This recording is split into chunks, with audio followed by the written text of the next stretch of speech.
CPIM 24তম সদর মহকুমা সম্মেলনকে সামনে রেখে আমাদের আগরতলা শহরের 15টা যে অঞ্চল কমিটি আছে তাদের উদ্যোগে ভিন্ন ধর্মী কর্মসূচি গ্রহণ করা হয়েছে। কোথাও সাংস্কৃতিক অনুষ্ঠান, কোথাও বসে আঁকো প্রতিযোগিতা, কোথাও আবার খেলার মাঠকে ব্যবহার করার চেষ্টা হয়েছে।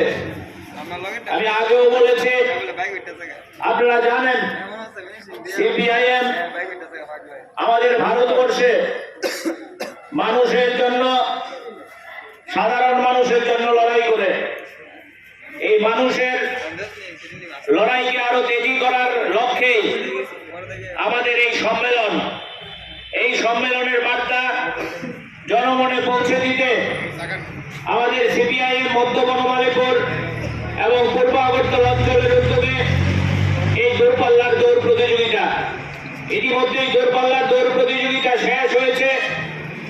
আমাদের রাজ্যের ক্রীড়াবিদরা যারা এই অনুষ্ঠান করতে দারুণভাবে সাহায্য করেছেন তাদেরকে প্রথমেই ধন্যবাদ জানাতে চাই। আমাদের প্লেয়াররা যারা আজকের এই সকালবেলা দৌড়ে অংশগ্রহণ করেছেন তাদের ভবিষ্যৎ সফলতা কামনা করি। আমরা ঘোষণা দিতে চাই, ইতিমধ্যে প্রথম থেকে দশম পর্যন্ত স্থানাধিকারীরা নাম চূড়ান্ত করেছে আমাদের বিচারক মণ্ডলী, এবং আপনারা শুনলে খুশি হবেন আমাদের এই প্রতিযোগিতায় আমাদের উদ্যোক্তারা বিজয়ীদের জন্য প্রাইজ মানি দেওয়ার সিদ্ধান্ত করেছেন, সঙ্গে স্মারক।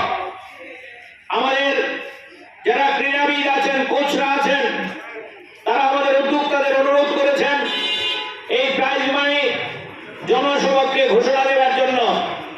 আমরা আনন্দের সহিত ঘোষণা দিতে চাই যে আমাদের এই দৌড়পাল্লার দৌড় প্রতিযোগিতায় প্রথম থেকে দশম 10 জনকে আমরা পুরস্কৃত করব।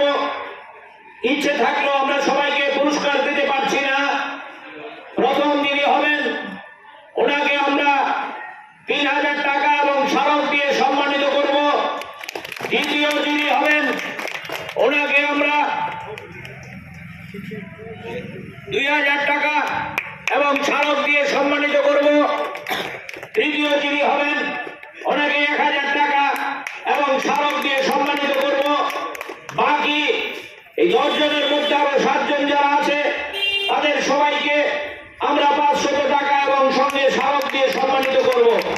প্রাইজ মানি যে অ্যামাউন্ট, সেই অ্যামাউন্ট বড় কথা না, আমাদের প্লেয়ারদের কাছে এটা খুবই সামান্য। আমরা শুধু টোকেন মানি দেওয়ার চেষ্টা করেছি। আমরা চেষ্টা করব আগামী দিনে এই প্লেয়াররা যাতে খেলার মাঠকে উজ্জ্বল করে রাজ্যের এবং দেশের মুখ উজ্জ্বল করতে পারে। আমরা আনন্দের সহিত ঘোষণা দিতে চাই আমাদের এই দূরপাল্লার প্রতিযোগিতায় ইতিমধ্যে এসে উপস্থিত হয়েছেন আমাদের সিপিআইএম